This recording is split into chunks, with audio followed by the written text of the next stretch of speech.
Vamos a ver la patología llamada infección intramniótica. La infección intramniótica, pues obviamente es una patología causada por la infección o el ascenso de bacterias a nivel de la interfaz decidua corion-amnios o a nivel del líquido amniótico o ya a nivel del bebé. Es una patología que, dando gracias, no es tan frecuente, aunque sí se reporta una frecuencia un poquito aumentada en otros medios. De nuestro medio realmente no hemos tenido una frecuencia importante, ¿ya? Vamos a hablar primero de la infección intramniótica. El término corioamionitis o infección intramniótica son sinónimos, ¿ya? Ahora, normalmente ya no se le llama corioamionitis, ya se le llama infección intramniótica, ya vamos a ver por qué. Pero la corioamionitis es una inflamación aguda de las membranas placentarias, corion y amnios. Es de origen infeccioso y esto se acompaña con infección de su contenido, quiere decir líquido amniótico, feto y el cordón umbilical. También puede referirse al término de coreamnionitis a la referencia de un diagnóstico tanto subclínico, clínico e histológico. Ya vamos a ver un poquito a qué nos referimos de eso, ¿ya? La coreamnionitis histológica, pues es obviamente hacer un estudio histopatológico de la placenta y de las membranas y ver que existe leucocitos polimorfonucleares de origen materno infiltrado a nivel de esta zona, lo que normalmente no debe haber. Ahora, ¿por qué ya no llamamos coreamnionitis? En 2015, un grupo de expertos hizo un consenso y se vio que el término adecuado sería una infección intramniótica, ya que no solo es el corion y el amnios lo que llega a inflamarse o lo que llega a infectarse, sino es realmente una infección dentro de la cavidad amniótica, involucrando todo su contenido, ¿sí? El término triple I se refiere a la infección intrauterina o a la inflamación, o ambos, y se refiere por unos criterios diagnósticos que ya vamos a ver. La prevalencia se estima que puede pasar aproximadamente uno de cada 30 partos, pero si es que el parto es a menor edad gestacional, la prevalencia aumenta. Quiere decir que en embarazos prematuros puede existir hasta un 25% de infección intramniótica. Uno de cada cinco de estos bebés que hayan sufrido intraútero esta infección pueden desarrollar una sepsis neonatal precoz. Dentro de los factores de riesgo, pues obviamente países de ingresos bajos va a estar un factor de riesgo, bajo control prenatal, etcétera. Y la administración temprana de antibióticos, pues minimiza el riesgo materno y minimiza el riesgo de secuelas a nivel fetal, ¿sí? En relación a la edad gestacional, como vemos, a menor edad gestacional, mayor porcentaje de infección intramniótica. Ahora aquí vemos entre 21 a 24 semanas el 94% puede tener.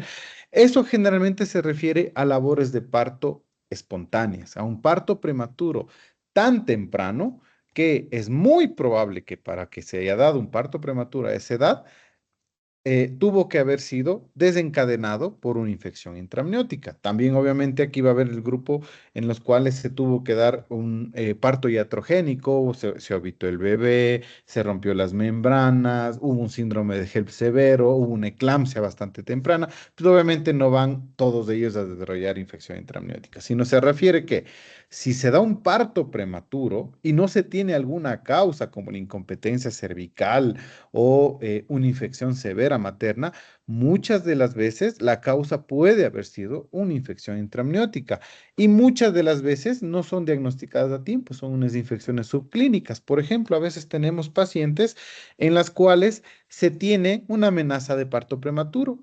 Se tiene contracciones regulares, se busca un foco, no tiene nada a nivel urinario, no tiene nada a nivel vaginal, no hay ninguna cosa a nivel respiratorio, a nivel digestivo, a nivel bucal. No se encuentra la causa, pero la paciente sigue teniendo contracciones. Una probabilidad es de que se trate de una infección intramniótica subclínica. Quiere decir que no tenemos todavía los criterios como tal, ¿sí? Entonces, a menor edad gestacional, más probable es de que una de las causas del parto prematuro sea por una infección intramniótica.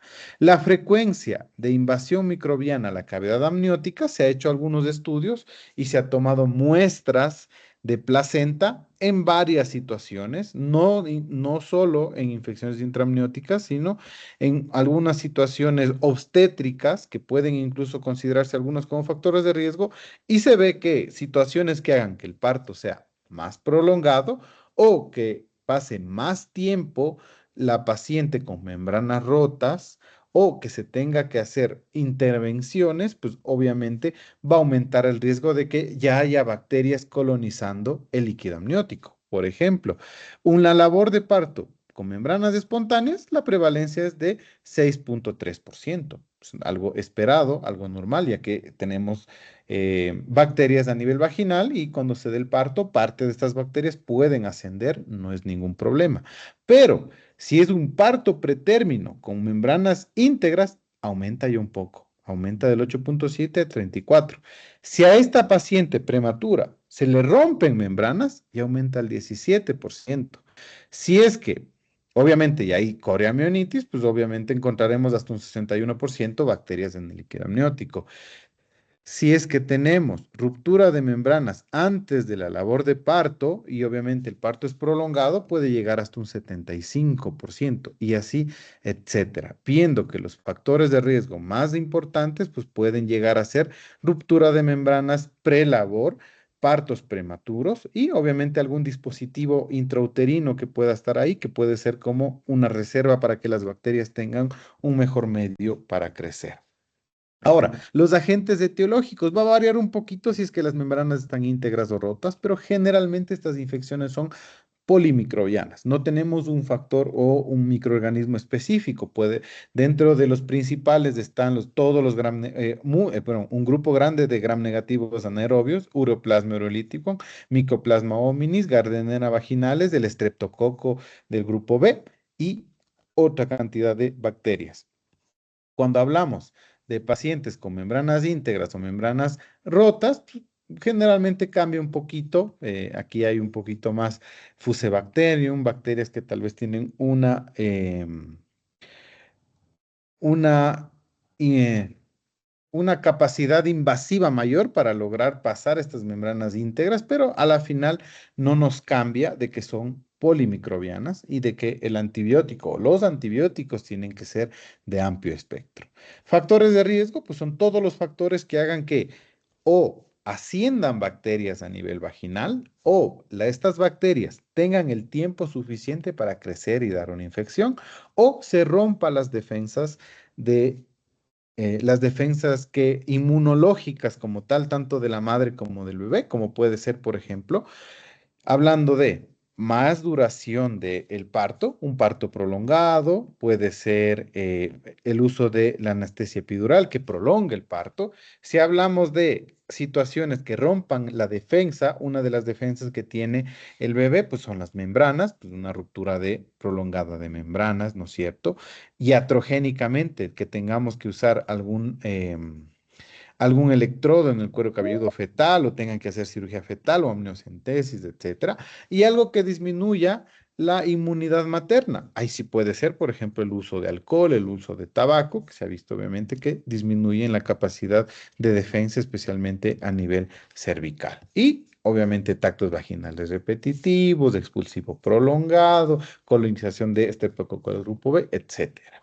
Pero muchas veces no se encuentran factores de riesgo. El factor de riesgo más importante siempre va a ser las rupturas de membranas, ¿sí? Cuando uno escucha de una infección intraamniótica, lo primero que uno pregunta es, ¿están las membranas íntegras o rotas? Porque si están rotas, es mucho más probable que sí sea. Pero si están íntegras, pues tenemos que buscar de dónde pudo haber llegado esas bacterias, ya que es mucho menos frecuente la patología con membranas íntegras. No imposible, no se olviden, no es necesario al 100% que haya ruptura de membranas, pero en un gran porcentaje de casos tiene que haber esa ruptura de la barrera entre el exterior y la cavidad amniótica. Las vías de transmisión, pues la más frecuente siempre va a ser una vía ascendente en el cual tengo una infección a nivel vaginal o cervical, que se rompe la barrera aquí, se rompen las membranas, hay labor de parto, se distiende o se abre este cuello. Estas bacterias ascienden e infectan la interfaz coriodecidual, luego llegarán al líquido amniótico y finalmente llegarán al feto.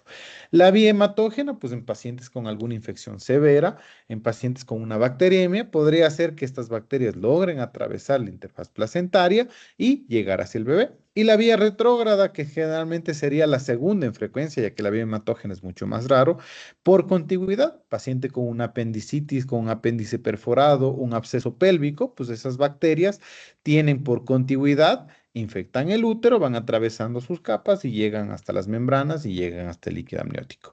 Y una que le podríamos llamar iatrogénica, que puede ser complicación de procedimientos invasivos. Yo pincho para sacar líquido amniótico, pincho para sacar sangre del cordón o tengo que hacer cirugía fetal, pues por más estéril que esté todo, siempre va a ser una puerta de entrada donde existe la posibilidad de que microorganismos entren y logren colonizar esta área que normalmente es estéril, ¿sí? Hablando de la infección ascendente, que es la más frecuente, tenemos cuatro etapas. La etapa uno es simplemente una infección localizada a nivel cérvico-vaginal. Aquí puede ser una vaginitis, puede ser una cervicitis, puede ser una enfermedad de transmisión sexual. Está ahí, no pasa nada. Si se rompe esa barrera o existe algo que permita que estas bacterias ascienden, vamos a la fase 2. La infección ya compromete las membranas, ¿sí? Compromete las membranas y la zona donde están pegadas las membranas, digámoslo, hacia el útero, que sería la decidua. Si no se controla la infección, las bacterias ingresan a el líquido amniótico y una vez que este bebito degluta ese líquido amniótico infectado, pues la infección compromete al feto. No está por demás decir que a mayor etapa, más riesgo de complicaciones, tanto maternas como fetales, ¿sí? Hablando un poquito de la patogenia, ¿no es cierto? Tenemos las cuatro causas, ascendente, hematógena, retrógrada o iatrogénica. Todas estas causan una infección intramniótica. El hecho de que haya bacterias ahí, estas van a liberar endotoxinas, lo cual nos va a llevar a una sepsis materna y o una sepsis fetal, dependiendo del tiempo, dentro del el síndrome de respuesta inflamatoria materno, va a haber liberación de citoquinas proinflamatorias, como interleuquina 168, las metaloproteasas de matriz, factor de necrosis tumoral, lo cual puede generar especialmente dos cambios. Uno, que se comiencen a liberar prostaglandinas, factores inflamatorios. Las prostaglandinas pues van a hacer que el cuello del útero se dilate, que haya contracciones y que se pueda dar un parto prematuro. Estos factores inflamatorios también van a dar cambios estructurales en el cérvix y en las membranas, van a hacer que las membranas sean em, mucho menos resistentes y pueden producir ruptura de membranas si no se ha producido como tal. Y a nivel fetal, estas citoquinas proinflamatorias causan un daño en la sustancia blanca y pulmonar, causando displasia broncopulmonar. Y obviamente, una vez que nacen, todo el espectro de la sepsis neonatal, ¿sí? Estos son los criterios antiguos, los criterios de Gibbs, ¿sí? En los cuales se ponía todos estos de aquí. Estos son antiguos porque ya no se usan. Uno, temperatura axilar mayor a 37,8. Tenía que haber sí o sí sumado a taquicardia fetal, taquicardia materna, leucocitosis materna, aumento de la contractilidad uterina y sensibilidad a la palpación y líquido amniótico de mal olor. Si es que había fiebre más uno de estos, ya existía criterios para diagnosticar clínicamente de infección intramniótica. Ahora, ¿por qué no se usan ahora? Porque primeramente, la taquicardia materna hay que tomarla con pinzas. Dentro de los cambios fisiológicos del embarazo, existe un aumento fisiológico de la frecuencia cardíaca. Segundo, hay múltiples factores que pueden hacer que la mamá tenga taquicardia, no necesariamente sean factores infecciosos. Entonces, por eso se quitó la taquicardia materna. El aumento de la contractilidad y sensibilidad a la palpación es bastante inespecífico. La paciente puede tener contracciones por cualquier otra situación. La paciente sensibilidad a la palpación pues, es que yo le palpe el útero y que produzco un dolor exagerado en relación con el estímulo, pero esto también es bastante variable. Puede haber pacientes que yo les agarre el útero y les aplaste fuerte y no lo sientan, y puede haber pacientes que una ligera presión para ellos sea algo incómodo y lo refieran como dolor. Entonces, se quitaron esos criterios, ¿sí? Cuando hablando de los criterios antiguos, una coreamnitis subclínica, cuando la paciente no tenía síntomas o tenía síntomas ambiguos, no cumplía los criterios, como les decía, tengo una paciente que está con contracciones, pero ya no tengo ningún foco y lo único digo es que debe haber algo amniótico. Hago una amniocentesis y me sale el cultivo positivo, leucocitos elevados, glucosa disminuida porque las bacterias consumen glucosa, LDH aumentada, un PCR positivo. Hablaríamos de una infección perdón, una coreamnionitis subclínica, que se trataría igual a una coreamnionitis clínica. Ahora, eh, también lo que nos decían las guías antiguas era la sospecha de coriamnitis cuando realmente no cumplía criterios y necesitábamos para todo esto realizar un cultivo. ¿Sí? Esto vamos a pasar rápido porque lo que nosotros necesitamos es esto. La clasificación de la triple I, así es como nosotros ahora actualmente tenemos que hacer el seguimiento. La paciente puede tener fiebre aislada, que no es triple I, pero ya es una sospecha. Toda mujer embarazada con fiebre más de 22 semanas, lo primerito que tengo que descartar es una triple I, ¿sí? Porque cualquier otra situación, obviamente que no se trate de algo muy grave, pues nos dará tiempo a dar un tratamiento y ninguna o la mayoría de ellas no tendrán la indicación de terminación inmediata del embarazo. Supuesto triple I es a una paciente con fiebre que ya tiene algunos signos y síntomas relacionados con la infección intraamniótica. Y el triple I confirmado, pues obviamente ya hice un examen con alta especificidad que me dijo si es o si hay bacterias dentro del líquido amniótico. Fiebre materna. El diagnóstico de fiebre materna tiene que ser una temperatura única mayor o igual a 39 grados. ¿Sí? Yo ahí ya no tengo que volver a tomar. La mamita viene con 39 grados y obviamente, si tengo duda, cambio de termómetro, la toma. Es una paciente cuyo diagnóstico, por lo pronto, fiebre materna. ¿Sí? Ahora, si la temperatura me sale entre 38 a 39, se recomienda que se vuelva a tomar la temperatura en 30 minutos para repetir, para documentar bien, porque hay muchas pacientes que ustedes han de ver al hospital en la emergencia, llegan con fiebre, resulta que le hacen todos los exámenes, se asustan, le ingresan y nunca más vuelve a hacer fiebre. Generalmente son esas temperaturas entre 38 a 39. ¿Sí? No está de más decir que igual vamos a vigilar, incluso si es que tiene criterios de ingreso, hacer una curva térmica para valorar, pero si es que es 38 a 39, esperemos una media hora, volvemos a tomar, pero hasta eso ya podemos ir adelantando exámenes, buscar infección de vías urinarias y todo. La fiebre materna puede tener muchas causas, ¿sí? Obviamente todas las causas infecciosas, infección de vías urinarias, pielonefritis, una neumonía, un COVID, una influenza nos va a dar fiebre, pero siempre va a estar dentro de nuestra batería de diagnósticos que puede ser una infección intraamniótica. Para eso vemos los otros síntomas, el supuesto de triple I, que haya una taquicardia fetal sostenida sin fiebre. Esto es importante, que haya una taquicardia sin fiebre. La fiebre fisiológicamente produce taquicardia en el bebé por el aumento del trabajo circulatorio. Eso es algo esperado, ¿sí? Ahora, si yo a la paciente que me vino con 39 grados le quito la temperatura y sigue taquicárdico el bebé, yo ya tengo un criterio para decir, esto es una sospecha de triple I. Leucocitosis, obviamente, mayor a 15.000 y secreción purulenta por el canal vaginal, quiere decir salida de secreción de mal olor. Como ven, todavía es un supuesto de triple I, pero yo ya con un supuesto de triple I, yo ya necesito iniciar antibióticos si es que no encuentro ningún otro foco. No es que ya con esto yo voy a decir es triple I sí o sí. Obviamente voy a buscar dentro de lo más frecuente, ¿no es cierto? Infección de vías urinarias, voy a buscar a nivel respiratorio, voy a buscar a nivel digestivo, y si es que no encuentro nada, supuesto de triple I, ¿sí? Ahora, todo esto se puede presentar en una pielonefritis también, leucocitosis, taquicardia fetal, bueno, sección purulenta no, pero puede estar una pielonefritis más de una vaginosis, nadie quita que puede pasar y pasa, ¿sí? Pero por eso yo necesito descartar otras causas de fiebre y si es que ya no me queda nada más, me voy al supuesto de triple I. Si es que es, si es que no tengo ningún otro recurso, me quedo hasta ahí, pero lo mejor es confirmarlo, ¿sí? Yo necesito confirmar ese triple I. ¿Cómo lo confirmo? Haciendo un examen de líquido amniótico, ¿sí? Cojo, pincho la pancita, saco líquido amniótico y mando a estudiar. Y si tengo una tinción de Gram positiva, ¿sí? Obviamente tiene que haber No puede, pero no tiene que haber bacterias en el líquido amniótico, pero si yo hago una tinción de Gram y hay bacterias, pues ya es un criterio confirmado de que hay bacterias en ese líquido amniótico. Si la glucosa está disminuida a menos de 15, es otro criterio para pensar en que si es una infección confirmada, ¿sí?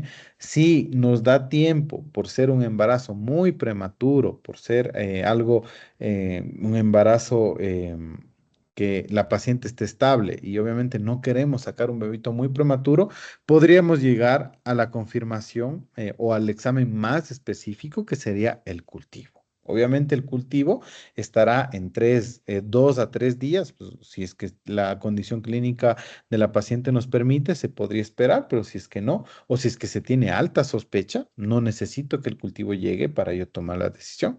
Y si es que por alguna razón ya terminé ese embarazo y quiero documentar de que si era realmente una infección intramniótica, pues mando histopatológico a la placenta y lo confirmo. ¿Sí? Como decía, dentro de los exámenes, leucocitos mayores a 15.000, ahora hay que tomar con pinzas estos mayores a 15.000. ¿Por qué? Porque en la labor de parto puede existir un aumento fisiológico de los leucocitos, ¿sí? Que eso nos puede hasta cierto punto hacer confundir. Ahora, no hay un valor normal o no cambia el valor, lamentablemente. Si tengo una paciente con más de 15.000, fiebre, taquicardia fetal, pues no me queda nada más que quedarme ahí. Y si la paciente ya está en labor de parto, pues obviamente, y más aún si es un embarazo a término, lo único que va a cambiar es que que le dé antibióticos y trate de acelerar la labor de parto nada más. Cultivo de sangre no nos sirve, ¿sí? Los hemocultivos se hace solo en casos severos. Y en cuanto al líquido amniótico, pues glucosa, interleuquina, la tinción de Gram y el cultivo que ya hablamos, ¿sí?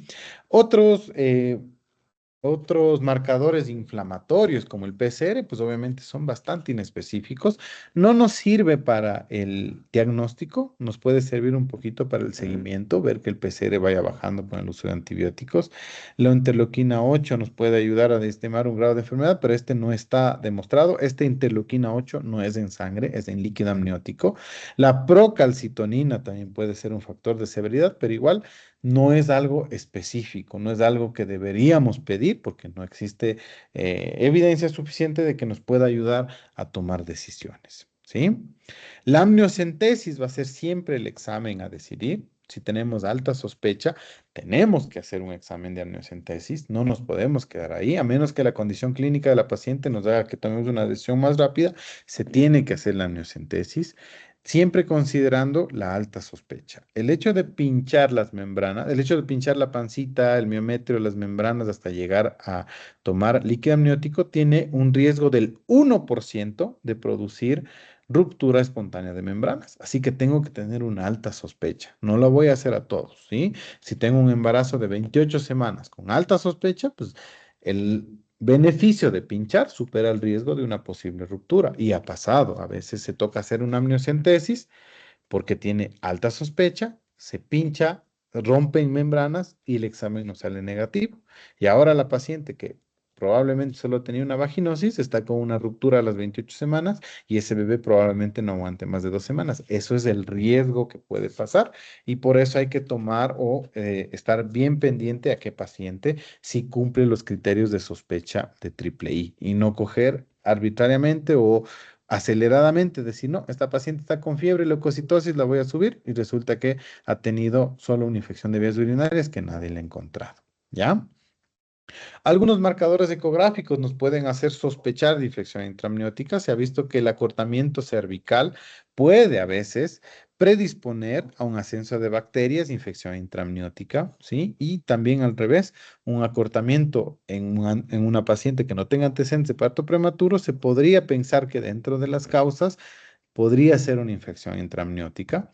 Otro es que en la ecografía encontremos, se llama sludge, se llama como un barro o con grumos, es como que si en el líquido, todo este negro de aquí es líquido, vemos cómo está flotando grumitos y se teoriza o se ha visto que son bacterias que se agrupan y hacen como poblaciones de bacterias rodeadas de tejido proteico que aumentan la probabilidad de que se trate de em, de una infección intraamniótica. Entonces, la presencia de slush sí nos puede hacer tomar la decisión de pinchar, así la paciente no tenga síntomas, porque sí es bastante sensible en sospechar una infección intraamniótica.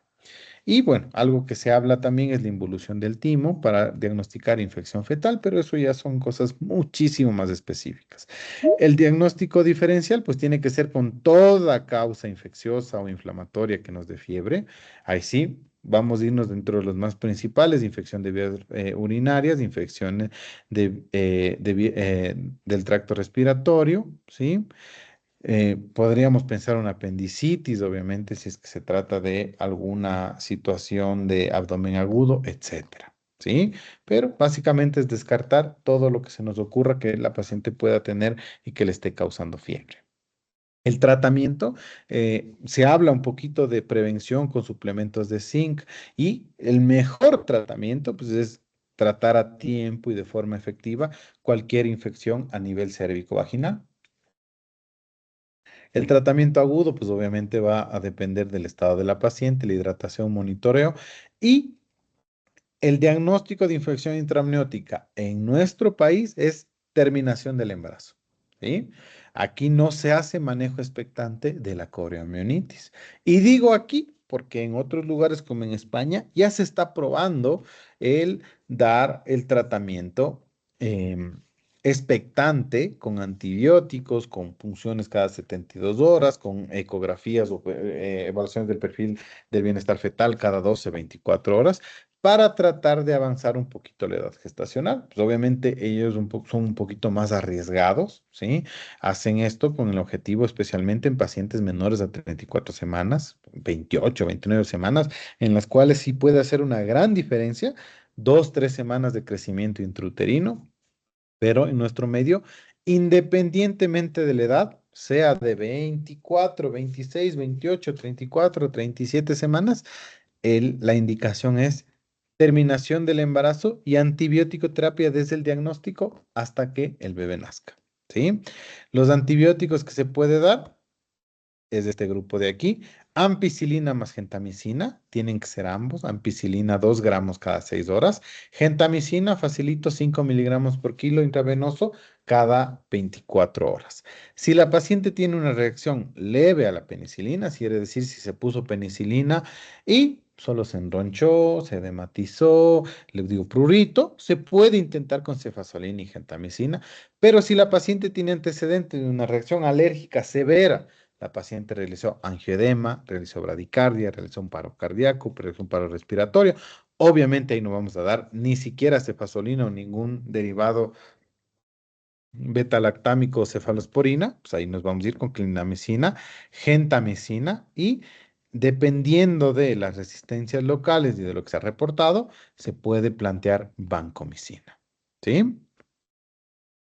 La vía de parto no depende de la coriamnionitis, de preferencia parto vaginal. El parto vaginal se va a tratar de que sea la vía principal, a menos que haya una contraindicación. Si el bebé está pelviano, el bebé está transverso, son gemelares, la paciente tiene una pelvis no apta para un parto vaginal, existe una placenta previa. Bueno, todo lo que sea normalmente de cesárea, pues tendrá que ir a cesárea. Pero si es que no, el parto tiene que ser la mejor vía, ya que la cesárea aumenta el riesgo de infección de sitio quirúrgico, quiere decir infección de músculo, aponeurosis, subcutáneo, piel, endometritis y trombosis venosa.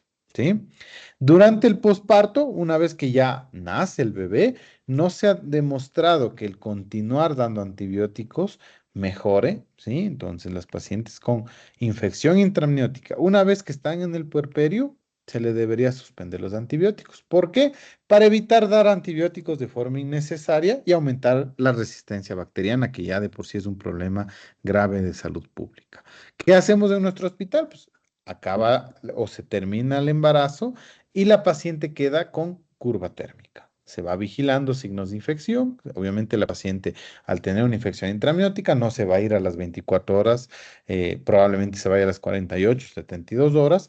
Se le vigila, se le ve que en esos 2, 3 días no haga fiebre, y si no hace fiebre, la paciente puede ir a la casa. Si hace fiebre, pues obviamente toca reiniciar los antibióticos.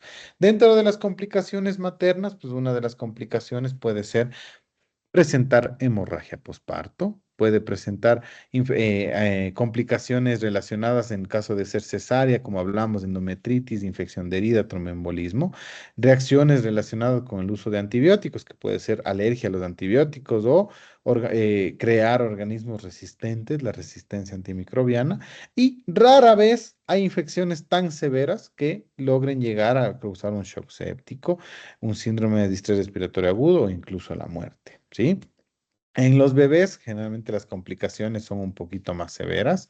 Tenemos complicaciones infecciosas con sepsis que pueden llegar a shock séptico, neumonía, meningitis y encefalopatía neonatal. Y complicaciones no infecciosas, pues uno, propias de la prematuridad, el hecho de que tengan que nacer más prematuros. Tenemos hemorragias intravesicular, aspiración de meconio y obviamente todo lo relacionado con que el bebé nazca prematuro, que son una población que de por sí van a salir más prematuros, porque hablábamos que a menor edad gestacional, más probable es que se dé una infección intraamniótica. Ya, hasta ahí, chicos. ¿Preguntas, inquietudes? Nada. Ya. Entonces, vamos a continuar con otro tema que es importante, ¿sí? Esto sí es mucho más frecuente, realmente es una patología que está con cada vez más frecuencia en nuestro medio y tenemos que saber, uno, reconocerla, diagnosticarla y dos, saber cómo yo hago el seguimiento, porque vamos a ver que una cosa es restricción de crecimiento, otra cosa es bebé pequeño para edad gestacional y dentro de la restricción como tal, pues existe una batería de tipos, no todos de ellos tienen el mismo pronóstico ni el mismo manejo.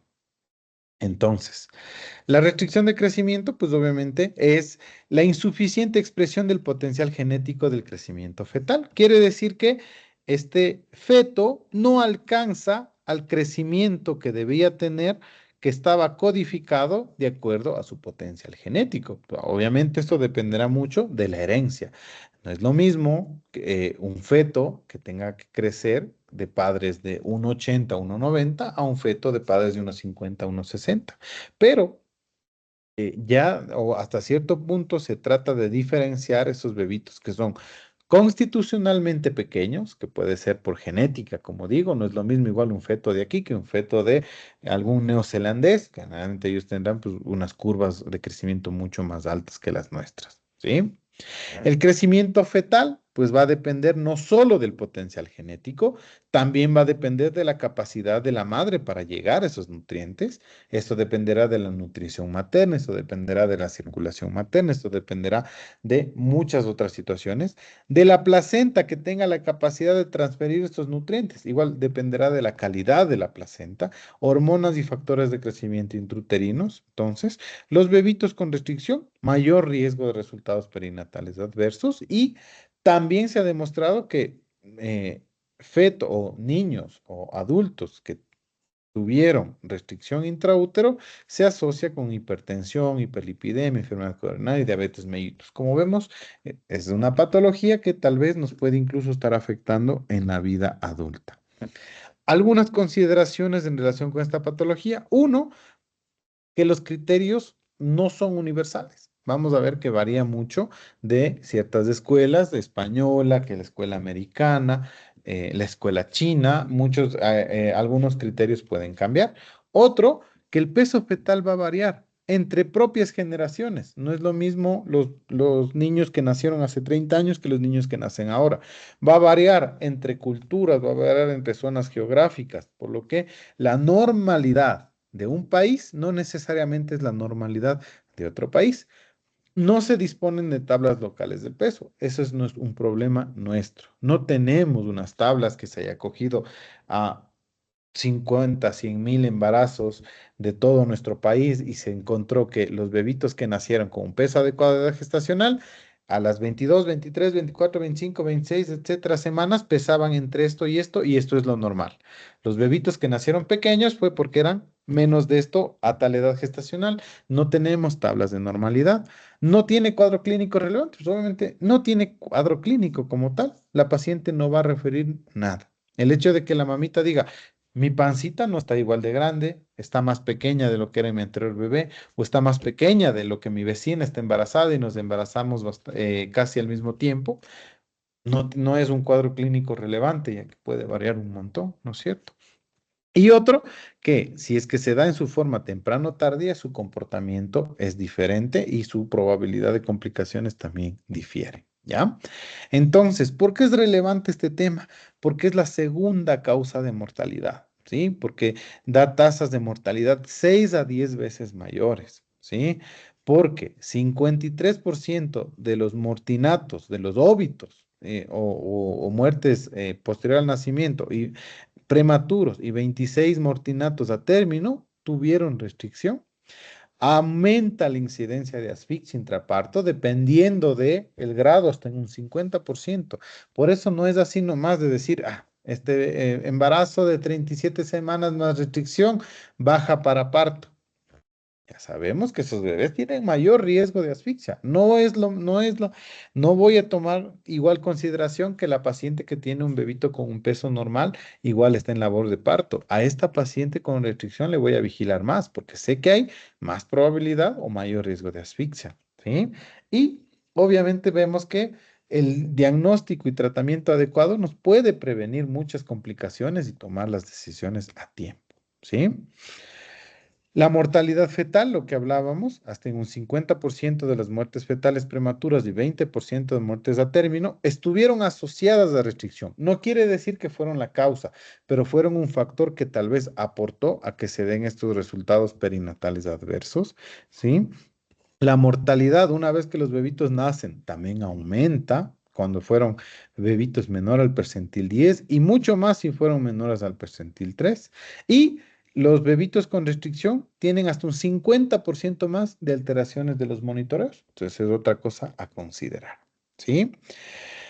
También tiene mayor riesgo de asfixia, depresión postparto, depresión, perdón, respiratoria, acidosis, convulsiones, hipotermia, policitemia, mayor riesgo a UCI neonatal, enterocolitis necrotizante.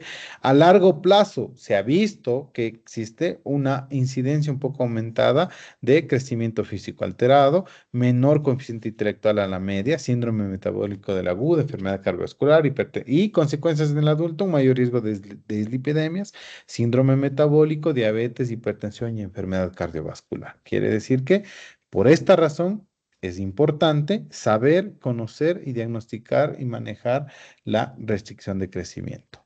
Dentro de las definiciones, pues primero tenemos que separar a los bebitos que son pequeños para edad gestacional, que son simplemente fetos constitucionalmente pequeños, pero que su potencial de crecimiento no está afectado. A aquellos que sí tienen una afectación de su crecimiento, que tenían que haber crecido más, pero crecieron menos, así digamos. Entonces, el pequeño para edad gestacional es un bebé que simplemente es constitucionalmente pequeño, pero está bien dentro de su nutrición, está bien dentro de su crecimiento, simplemente su potencial genético le daba para ser más pequeño de la media, así como de adultos vemos gente más alta, más pequeña, con mayor o menor peso. Y la restricción que ya es algo patológico, ¿sí? Entonces, un bebito o todo bebé que tenga menor al percentil 10 ya es un bebito pequeño para edad gestacional, ¿sí? Todo bebé que dentro de la estimación del peso fetal me dé menos del percentil 10 y es un bebé pequeño, ¿sí? Ahora, este menos del percentil 10 todavía puede ser restringido y para ello yo requiero hacer estudio adicional que se llama el estudio de la flujometría. Entonces, todo peso fetal menor al percentil 10 ya es definición de pequeño y puede ser restricción, ¿sí? Ahora, un bebito que tenga menor al percentil 10 puede ser, como decía, estos bebés que no tienen ninguna patología y son constitucionalmente normales, van a nacer sanos, no tienen ninguno de los riesgos que hablamos. Pero dentro de este grupo de menor al percentil 10 también pueden haber dos grupos más. Uno, los bebitos que si están pequeños por una situación en la cual la placenta no es suficiente para darle la cantidad de nutrientes necesarios, estos son los verdaderos restricciones de crecimiento. Están asociados a patologías placentarias, especialmente la preeclampsia, la diabetes, y también puede ser aquellos bebés que están pequeños, pero debido a condiciones ajenas a una patología placentaria, que puede ser infecciones fetales, bebitos con alguna alteración genética, alguna malformación, exposición a toxinas, quiere decir fetos en cuya situación su propia patología fetal le hizo que crezca menos, ¿sí? Que obviamente tendrán mucho más riesgo, porque aparte de que están pequeños, pues tienen un síndrome de Down, tienen un síndrome de Turner, tienen alguna gastrosquisis, pues tienen otros escenarios fuera de su restricción. Lo que nosotros queremos buscar, porque a estos obviamente van a tener otro cuadro clínico, es buscar a estos, a los verdaderos fetos restringidos, que dentro de los que tienen el percentil menor a 10 van el 25%. Entonces, el pequeño para edad gestacional es un bebito menor al percentil 10, pero mayor al percentil 3 con estudio Doppler normal. ¿Sí? Eso es importante. El Doppler nunca se altera, ni de las arterias uterinas, ni de la arteria umbilical, ni de la cerebral media, ni el índice cerebroplacentario y hasta ahí, porque si se altera el resto, pues obviamente es mucho más severo. La restricción, en cambio, es todo bebé menor al percentil 3, con o sin flujos alterados. O sea, peso fetal menor al percentil 3, con o sin flujos alterados, es restricción. Ahora, los flujos sí hay que hacerle, porque obviamente nos va a dar el grado o la severidad de la restricción. Pero también podemos tener pesos fetales menor al percentil 10, pero aquí ya hay alteración tanto del flujo cerebro umbilical o de las arterias uterinas, que nos da el cuadro clínico para ya no catalogarlo como pequeño, sino irnos para restricción. ¿Sí? Entonces, así es como vamos a diferenciar entre un pequeño y un verdaderamente restringido. ¿Ya? Factores de riesgo, pues obviamente un factor importante siempre va a ser el antecedente de tener un embarazo previo con restricción, un antecedente de un óbito, factores ambientales, desnutrición materna, ¿no es cierto? Infecciones y enfermedades maternas que causen alteración a nivel de la circulación uteroplacentaria, insuficiencia cardíaca o alteración a nivel de la oxigenación, una neumonía grave, tuberculosis, COVID, etcétera. Pero tenemos que entender que hasta un 30% de restricción de crecimiento no se encuentra ningún factor de riesgo asociado. ¿Sí? Las causas de restricción pues pueden ser fetales, placentarias y maternas. Dentro de las fetales, malformaciones, embarazos que de por ti tienen que de por sí, perdón, tienen em, que tienen que compartir los nutrientes, infecciones fetales, la anemia fetal también, patologías placentarias, aquí tenemos cualquier situación que haga que la placenta no tenga una buena adherencia, una buena vascularización, anomalías uterinas, miomas, una inserción velamentosa, una arteria umbilical única y factores maternos, pues toda situación que nos haga que tengamos un mayor riesgo de trombosis o una menor circulación que están en este grupo, ¿sí? El diagnóstico. Para el diagnóstico, yo primero lo que necesito es saber correctamente la edad gestacional. Y este es el pilar, uno de los pilares más importantes del manejo de la restricción, el poder tener una edad gestacional confiable, ¿sí? Porque si ustedes tienen una paciente en su rural, 34 semanas, le hacen un eco y el eco me dice que está de 31 semanas, pongámoslo así, ¿ya? Le hacen la estimación del peso fetal y le sale que está en percentil 1. Ustedes dicen, esto es restricción. Pero, ¿cómo ustedes saben que realmente es un bebé de 34 semanas? Y si la paciente no tiene una FUM confiable y resulta que está de 31 semanas y el peso está adecuado para las 31 semanas que tiene. Entonces, ahí sí juega mucho el correcto de gestacional. Y ni siquiera me sirven los flujos, porque los flujos pueden ser normales, lo que salga en esa paciente hipotética para las 31 semanas, pero anormales si es que tuviera 34 semanas. Entonces, ya no me sirve. Uno, una correcta asignación de la edad gestacional y para eso tenemos la extrapolación del eco temprano que ya vimos en una de las primeras clases. Dos, estimación del feto, obviamente, eso lo puede hacer con ecografía. Luego, calculo el percentil. En caso de que el percentil me salga menos del percentil 10, me voy al estudio Doppler. Con el estudio Doppler le doy nombre y apellido. Digo, es una restricción de crecimiento tipo 1 o es un pequeño parámetro gestacional, una restricción tipo 2, etcétera. Y una vez que diagnostico, busco la causa o trato de hacer un protocolo en el cual yo trate de buscar las causas. No en todos voy a encontrar, pero yo tengo que hacer un seguimiento para buscar la etiología. ¿Sí? Entonces, uno es diagnosticar adecuadamente la edad gestacional, ¿no es cierto? Podemos a veces sospechar de restricción, y esto es más para el primer nivel, con la altura de fondo uterino, que puede ser tal vez un factor que me haga decidir hacer una ecografía, ¿no es cierto? Porque no le hacemos ecos a las pacientes a todo el tiempo. Pero si ustedes van al examen físico, la altura uterina les da menos a lo esperado, pues ya puede ser una excusa de solicito eco porque la altura uterina no está acorde con la edad gestacional y puede ser una forma de sospecha, más no de diagnóstico. Ahora, la estimación de la edad gestacional pues va a ser según la ecografía. Este ejercicio ya hicimos. A menor edad gestacional de la ecografía, más exacta va a ser para diagnosticar la edad gestacional y si no, pues puede haber una diferencia de 1, 2 a 3 semanas si es que fue hecho en el primero, segundo o tercer trimestre. Para el cálculo del peso fetal, podemos usar las curvas, ¿sí? Yo puedo colocar en la misma calculadora de Barcelona, ¿sí? Y puedo colocar los flujos y ahí me va a dar si es que amerita o no amerita, pero si es que tiene restricción y qué tipo de restricción, ¿sí? ¿Ya? Esto no. Ahora, hay que tomar en cuenta un poquito cuando la paciente tiene una talla menor a 1,50 o el peso pregestacional menor a 50 kilos.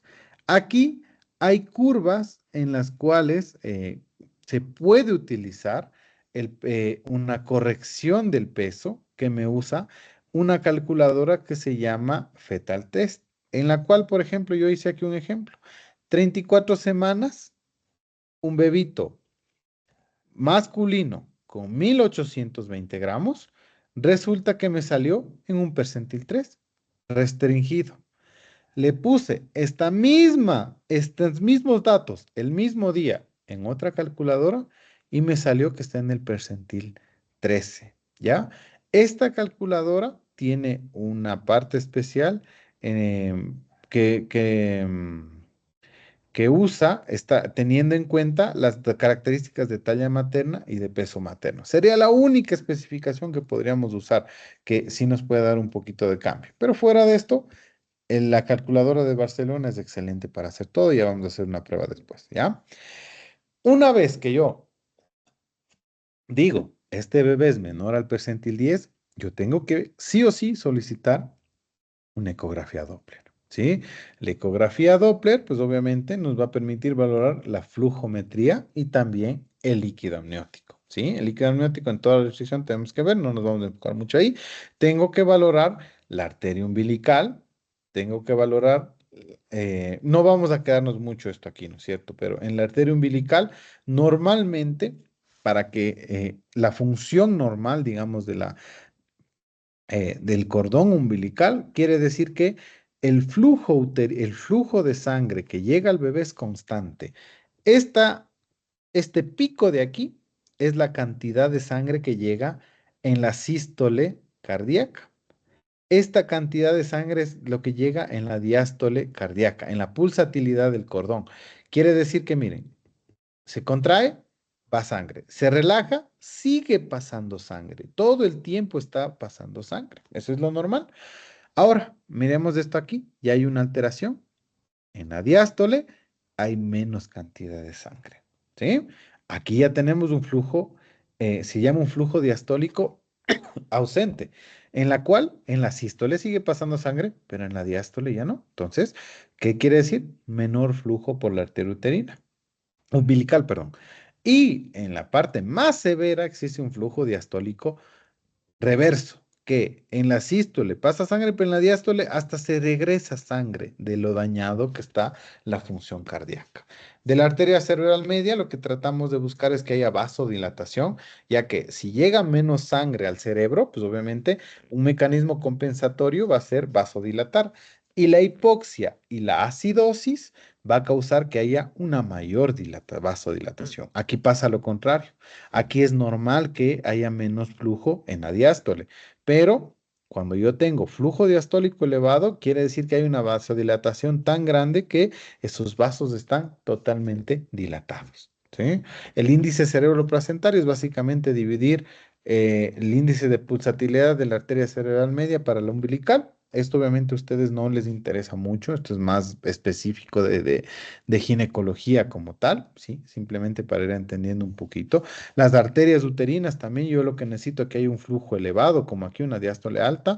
Si yo tengo un flujo diastólico disminuido, también es otro criterio para restricción, etcétera. ¿Sí? Pero esto ustedes no lo van a hacer, esto ustedes no van a ver. Ustedes lo que van a llenar es, obviamente, en la calculadora los datos que les van pidiendo, que ya vamos a hacer un ejercicio. Una vez que yo confirmo que sí es una restricción, yo tengo que hacer un estudio buscando la etiología. Yo busco ver si es que esta restricción no es por alguna malformación. Hago una ecografía anatómica. Yo tengo que ver si es que no se trata de una preeclampsia. Le puedo hacer una proteinuria y le hago el seguimiento de las tensiones.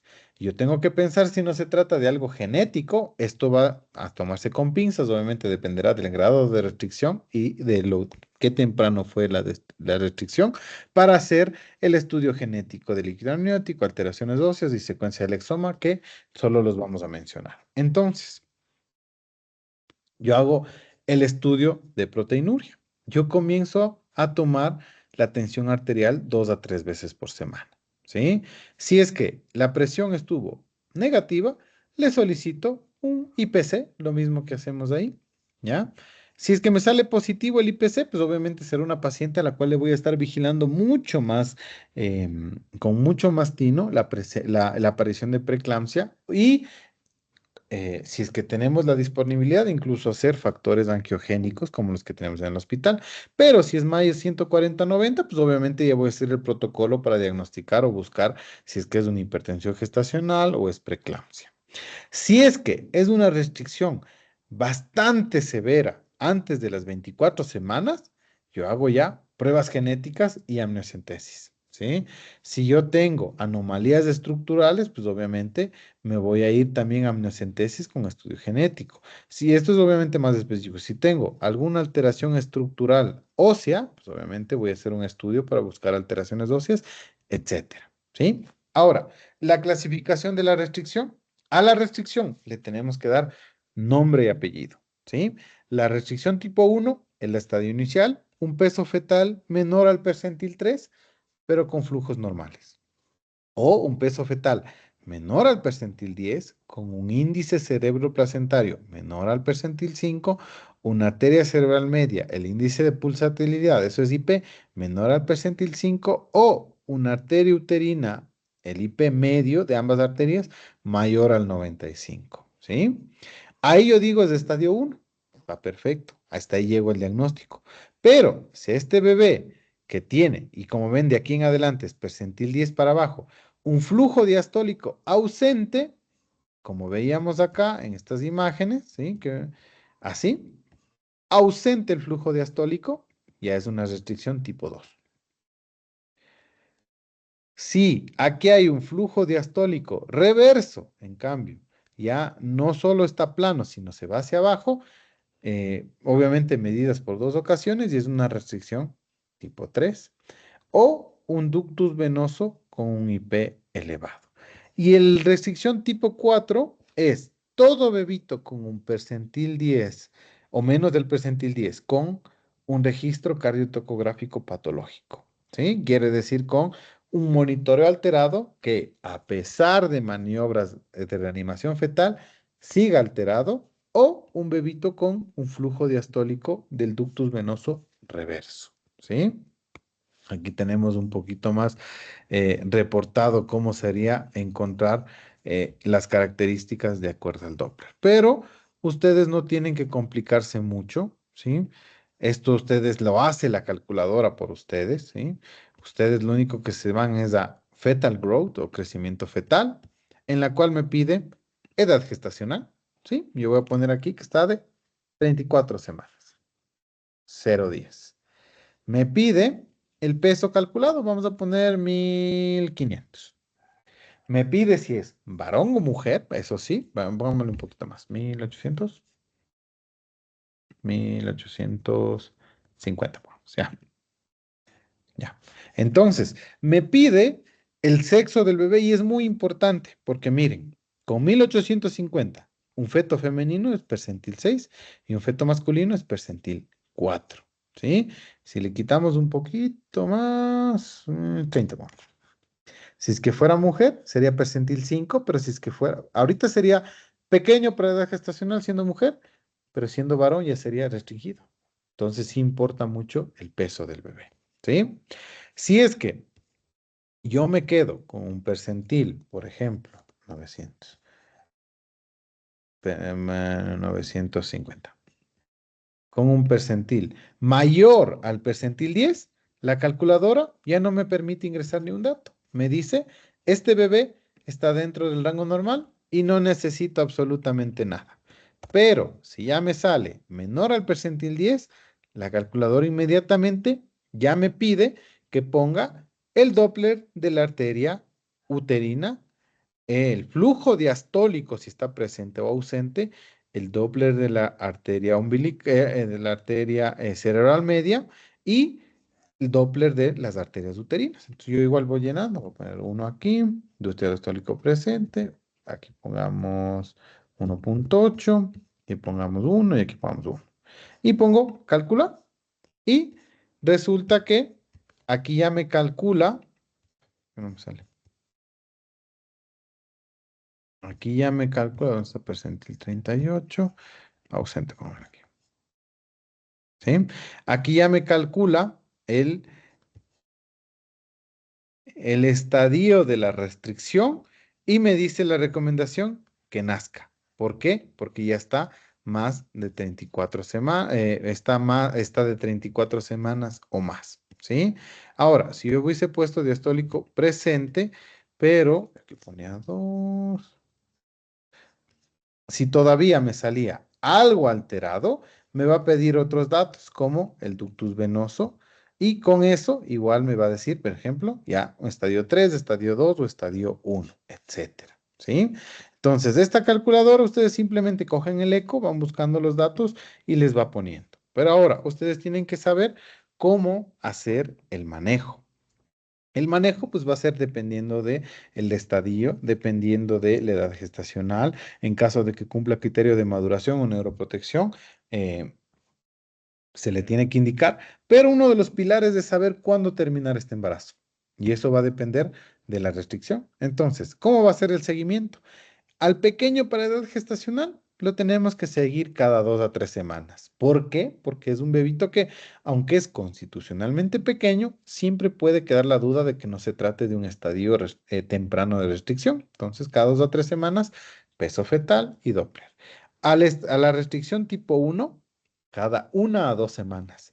A la tipo 2, cada 2 a 4 días. A la tipo 3, cada 1 a 2 días y en la tipo 4 cada 12 a 48 horas, ¿sí? Todo dependerá de la edad gestacional. ¿Por qué? Porque va a depender mucho de qué tipo de restricción tiene para tomar la decisión de finalizar el embarazo. El pequeño periodo gestacional no se contraindica nada. La terminación puede ser a partir de las 40 semanas, no hay ninguna restricción y será obviamente de acuerdo a condiciones obstétricas. La restricción tipo 1 tiene que ir para parto. No está contraindicado el parto. Obviamente tienen mayor riesgo de presentar asfixia y de presentar monitores alterados. Es por eso que los que han rotado aro han de ver que a todas estas pacientes le hacen un perfil biofísico fetal y les hacen un test de tolerancia a las contracciones para ver si ese bebito, iniciando recién, le doy que tenga 3 a 5 contracciones, le veo que no haga desaceleraciones en el monitoreo y si no desacelera, continúo o trato de continuar con el parto. Pero del tipo 2 para abajo, tiene que ir por cesárea. El tipo 2 hasta las 34 semanas y cesárea electiva. El tipo 3 a las 30 semanas y cesárea electiva. Y el tipo 4 a partir de las 26 semanas. Quiere decir que esto es el más severo, ¿ya? El manejo intraparto, en caso de que se vaya por parto, va a ser una monitorización continua. En caso de que haya monitoreos alterados, una reanimación fetal. Y se recomienda enviar todas las placentas de estudio histopatológico. Entonces, aquí tenemos un resumen de todo lo que hemos hablado, ¿no es cierto? Si es que el bebito se encuentra en restricción tipo 4, que podría ser un flujo diastólico reverso del ductus venoso o un monitoreo patológico que no mejore, y es más de 26 semanas, cesárea. Si es que es una restricción tipo 3, en el cual existe un flujo diastólico reverso en la arteria umbilical, un flujo diastólico ausente del ductus venoso, que yo lo meto en la calculadora y ya me da el valor, y es más de 30 semanas, terminación. Si es que no es más de 30 semanas, es menos de 30 semanas, hospitalización y control cada 24 a 48 horas. Si tengo un tipo 2, que lo único que se caracteriza es por un flujo diastólico de la arteria umbilical ausente y tiene más de 34 semanas, terminación. Si es que tiene menos de 34 semanas, pues le controlo cada 2 a 4 días, eso puede ser ambulatorio y a las 34 semanas, cesárea. Si tengo una tipo 1, que solo es un bebito menor al percentil 3 o menor al percentil 10 con alteración de los Doppler, voy haciendo el seguimiento cada 1 o 2 semanas, llega a las 37 semanas, hago prueba de trabajo de parto, si el bebito tolera, continúo e induzco la labor de parto. Ya chicos, hasta ahí terminamos. ¿Preguntas, inquietudes? Doc, una pregunta, si es que tenemos una paciente que ya está por el tercer trimestre, pero nunca se ha realizado un eco y solo tenemos uno del tercero, ¿cómo podemos saber qué edad gestacional, o digo, qué fecha de última menstruación pasarnos para saber la edad gestacional y ver si es que al final sí es o no una restricción? Porque nos ha pasado demasiado que vienen pacientes que no se han hecho controles y solo tienen un eco. Al final no se puede decidir si es restricción o no. Pues lamentablemente no hay forma. O sea, no se puede. Uno es ver si la paciente no se acuerda la fecha de última menstruación. Lamentablemente no nos queda que confiar en el único eco que tenga, que hay pacientes que llegan con un eco que se hizo hace una semana en algún lado, que muchos incluso hasta mal hechos, y no nos queda de otra. Si la paciente sí tiene una fecha de última menstruación, pues primero vemos si es que es segura y confiable. Si la paciente me dice, me acuerdo muy bien la fecha, tenía ciclos regulares, no estaba en lactancia, no usaba anticonceptivos, pues comparo. Si es que es un eco del primer trimestre y hay una diferencia menor a 7 días, el FUMO, el eco, está perfecto. Ahí no hay mucha complicación. Pero hay pacientes que llegan con ecos de 20, 22, 24 semanas. Ahí la diferencia entre la FUM y el eco tiene que ser 2 semanas. Si es que el eco me da 27 semanas y la FUM me da 28 semanas, hay una diferencia menor a, a 2 semanas, puedo quedarme con la FUM. En este caso, en la mayoría de casos, nos quedamos con el eco, porque nuestra población realmente acordarse de la fecha casi nadie se acuerda. Pero el problema va cuando la paciente llega con ecos del tercer trimestre. La paciente solo tiene un eco de las 30 semanas. Y por FUM me da 35 semanas. Y por el eco que tiene ella de las 30 semanas, para ahorita me da 33. Siempre va a existir esa discrepancia de, ¿será que ya desde que se hizo el eco ese bebito estaba restringido y ahora ya tiene 35? ¿O realmente tiene 33 semanas y está acorde al último eco y la FUM es lo que falla? O sea, ahí sí realmente no hay forma de saberlo. Nos toca confiar en lo más objetivo que es en el eco. ¿Sí? Sí, ¿Aló? doc. Ya, chévere. Entonces, si no hay más preguntas, Doc, chicos, dígame, claro. disculpe, buenas noches. Y la calculadora que decía que era aplicable para las mujeres con peso menor a 50 kilos y estatura menor a 150, creo que era. Es este. ¿Cómo O se sea, llamaba? es fetal test. no usamos esta, es otra forma de calcularla. Es una buena calculadora. La razón por la cual no usamos esta calculadora, ya les voy a publicar que no están viendo. Pantalla. La razón por la cual no usamos esta calculadora es porque las curvas que tiene no son tan aplicables a nuestra población, ¿sí? Porque también podríamos usar estas curvas para hacer todo el cálculo, pero tratamos de usar las curvas que son de Clinic Barcelona porque son un poquito más parecidas a nuestra población, pero aquí tenemos un montón de curvas, ¿sí? Tenemos aquí un montón de curvas, nos dice, por ejemplo, curva de cromosomopatías, evaluación de la ecobiología fetal. Doc, no Entonces, se ve, dígame. no se ve, no se ve la pantalla. Ah, a ver, dejar de compartir. A ver, compartir pantalla. ¿Ahí se ve? Ahora sí, ahí sí. A Ahí ver, sí. ¿ahí se ve? Sí, ahí sí. Ya. Entonces, es este, el fetal test. Es otra forma, se puede utilizar. Ahora, normalmente yo a esta calculadora solo lo sabemos usar para dos situaciones. Uno, para evaluar el crecimiento fetal, ¿sí? Evaluar el crecimiento fetal. Como vimos, hay un acápite en el cual permite colocar, si es que la paciente es mayor o menor a 1,50, que no es aquí, sino es Doppler, anemia, datación, el programa de evaluación del crecimiento fetal, este de aquí, ¿sí? En el cual suele haber un acápite donde ponemos el peso y la talla materna y en la otra no nos pide, pero en esta sí nos pide. Y cuando yo pongo calcular y pongo tallas y peso materno menores, ya me pone esto, este percentil fue calculado tomando en cuenta que era una mamita menor a 50 kilos o una talla menor a 1,40. Y algo que nos sirve un poquito aquí es esta de aquí, que ya no es que ya no es para